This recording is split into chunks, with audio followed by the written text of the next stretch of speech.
We're launching a new series. It's called The Ultimate Portfolio. We're focusing with Joe Terranova today, what he thinks his ultimate portfolio, what yours should look like. 5 can't-miss stocks that you need to have in your portfolio. Joe, they are? Well, so here's what we want to do. We want to make sure that we're doing this. We're hitting singles. We're not looking for a home run in a portfolio, and you want to cover the larger sectors. So you want a healthcare stock, you want a technology, consumer discretionary, industrials, and financials. Let's begin with the big one. The big one would be Amazon. What's the next leg of appreciation for Amazon? It's the efficiency on the logistics business, which is going to increase profitability. And secondarily, when you're looking at this company and you're thinking about it longer term, they are going to eventually go in and disrupt the last industry that needs the disruption and needs the price transparency, and that's healthcare. That is what is going to be the next extension for Amazon. Then we're going to look into the healthcare space. Abbott Labs is a fantastic play on getting exposure into the emerging markets, which have struggled so far in 2018.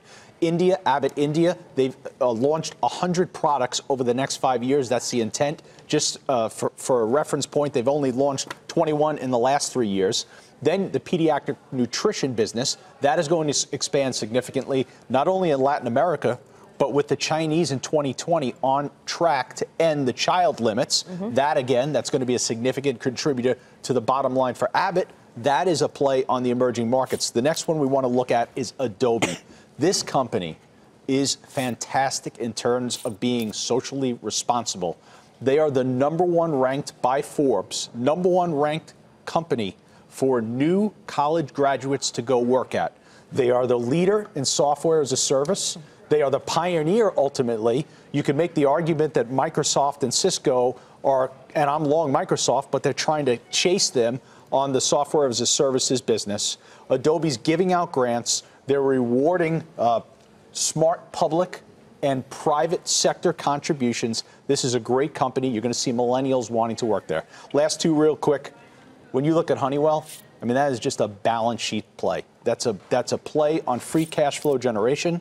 That's a play on its debt rating being increased. And that's a play now that they're doing the spinoff on the ability to go out and not only grow organically, but to go out, acquire further assets and build the business. And then lastly, Regions Financial, which everyone on the show knows I've owned. Full disclosure, I own all of these companies, but Regions Financial, fiscal policy, domestic economy, both with positive momentum. Regions Financial benefits from that. All right, take it to the jury.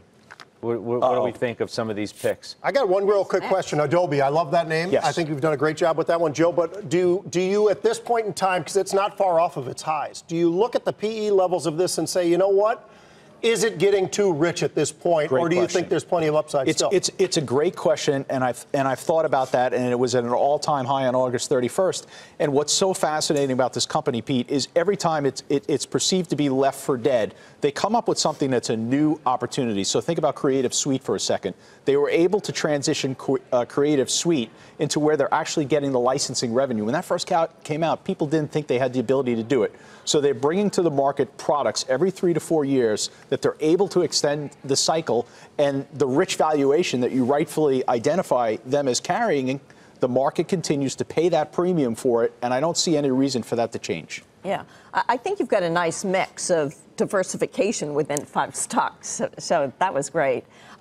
Two that I know well, Abbott and Honeywell. And on, let's start with Honeywell. One question I have is, because it's been able to reinvent itself several times, so much, very effectively, successfully, I'm wondering if you see, as we look forward, any direction in which Honeywell is kind of making a push where they can increase market share, change a market, and have some dominance? I think that's the compelling part of Honeywell, is you can't specifically identify where they're going because they're so fully diversified. It's almost the antithesis to what GE, right? GE almost wants to be what Honeywell is. Right. Honeywell has the ability to do it. And what's so fascinating about Honeywell is when you look at free cash flow generation, and Kevin O'Leary does a great job talking about this on the network, but you saw in the last quarter 49% increase in free cash flow. That's unbelievable. The quarter that preceded that, 20% increase in free cash flow. So the money is coming in, and they have the ability to go in these diversified directions, and that makes the business model, to me, far more compelling in the industrial sector. The one that stands out to me, and it's part of the balanced portfolio that you're talking about, is Amazon.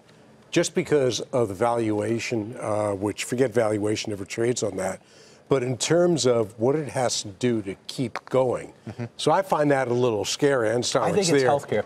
Steve, I think it's healthcare. I don't know what the rest of you on the desk, but I don't know. Maybe that's like overthinking it. No, I mean, but Scott, between AWS, between what is now becoming an ad machine. And the core, but think about the absence of price transparency in healthcare. The healthcare is just icing on the cake of an already tasty story, no, Steve? Yeah, no, I like the story. AWS, though, I've been doing some work on that segment, and that's becoming commoditized. And there are lots going after now, not only Microsoft, but others as well. They basically sell storage space. There's nothing brilliant about it. It's brilliant when they got into it and built it. But I don't think that's going to be the engine going forward. I think they have the positive momentum, and if I'm correct, first of all, the logistics business, you are going to see far more efficiency, which is going to increase profitability. They're showing their shareholder base the profitability right now, and if I'm correct, I think they're going to disrupt healthcare.